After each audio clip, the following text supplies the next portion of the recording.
আমার মেয়ের বিয়ে করতে হইলে আমার মতো লেভেলে আসতে হবে, মির্জার লেভেলে আসতে হবে। সেই যোগ্যতা তো নাই। আগামী 1 মাসের মধ্যে আমি আপনারে আমার লেভেলে নিয়ে আসতে পারি, এই ভাঙা বাড়িতে আপনারে উঠাইতে পারি, সেই যোগ্যতাটা আমার আছে। 1 মাসের মধ্যে আমার তোর লেভেলে নিয়ে আসবি। হ্যাঁ, তোর 1 মাসের টাইম দিলাম। যদি 1 মাসের ভিতরে আমার তোর লেভেলে আনতে পারোস, তাহলে আমার মেয়েরে আমি নিজে দাঁড়ায় থেকে তোর হাত তুলে দেবো। আর না পারলে তোর বাপ বাপ দুইটারে কিন্তু।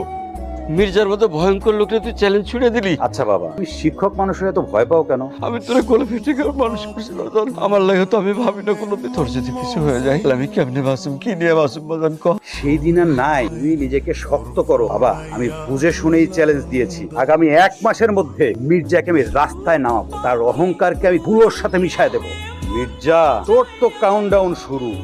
ওকে মারতে মারতে মেরে গেল। আমি বলবো আমি নয়নকে ভালোবাসি। একটা কথা কান খুলে শুনে রাখ, আগামী 2 দিনের মধ্যে তোর বিয়ে হবে, কথাটা মাথা রাখিস।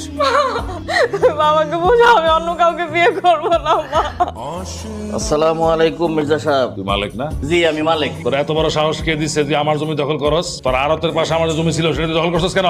একটু জমি দখল করছি, এই জন্য আপনি কি হাক ডাক দিয়ে আমার কথা বলতেন? আরেকজন যে আপনার মাইয়া দখল করছে তার জন্য কি করছে? আমার মেয়ের নিয়ে কোনো আজে বাজে কথা বলবি না। কোনো আজে বাজে কথা বলতেছে, যা সত্যি তাই বলতেছে। এলাকার সব লোক জানে আপনার মাইয়া নয়ন নামে এক পোলার লাগে পালায় গেছে। না না না, এগুলো সব মিথ্যা কথা, সব বাজে কথা। ফের জানলে সব কিছু হইলো, আপনার আমি একটা প্রস্তাব দিতে পারি, তাতে করে আপনার মাইয়ার কলঙ্ক যাবে, জমিটাও ফেরত পাবে। কি প্রস্তাব? আপনি তো ভালো করে জানেন সারা এলাকার মানুষ আমার কম ভয় পায়। আমি যদি আপনার সাথে হাত মিলাই, আপনার পাওয়ার জাস্ট উপরের দিকে উঠতে থাকে, আপনার মায়ের আমার সাথে বিয়ে দেবে। তোর এত বড় সাহস, সামান্য একটা মাছের ব্যবসায়ী হইয়া তুই আমার মাইয়ের বিয়ে করতে চাস? হ্যাঁ, চেল্লো।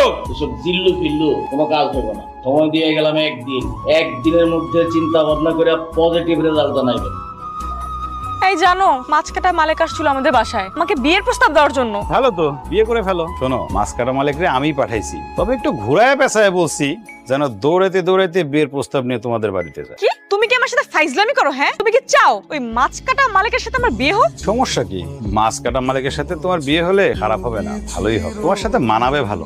ফাইজলামি করো তুমি আমার সাথে? হ্যাঁ, আমি কিন্তু মির্জা বংশের মেয়ে। 20 বছর ওয়েট করছি কি আমি মাছওয়ালার বিয়ে করার জন্য? খেলা যা চলছে চলতে দাও, আমার উপর ভরসা রাখো, দেখো না সামনে কি হয়। এই তুমি না বলছো আমার আব্বারে বিল্ডিং থেকে মাটিতে নামায় আনবা? কবে আনবা? তোমার আব্বারে রাস্তায় নামাবো আর তুমি হেসে হেসে কথা বলছো? কারণ তুমি যত তাড়াতাড়ি আব্বারে তোমার লেভেলে নামায় আনবা তত তাড়াতাড়ি আমাদের বিয়ে হবে। যে নিজের বাপরে বাস দিলে খুশি হয়। নিজের বাপরে বাস দিলে যদি প্রেমিকরে পাওয়া যায় তাহলে তো বাস দেওয়াই ভালো। ঠিক আছে ম্যাডাম, আপনার বাবার জন্য ঝাড়ের যত বাস আছে সব একদম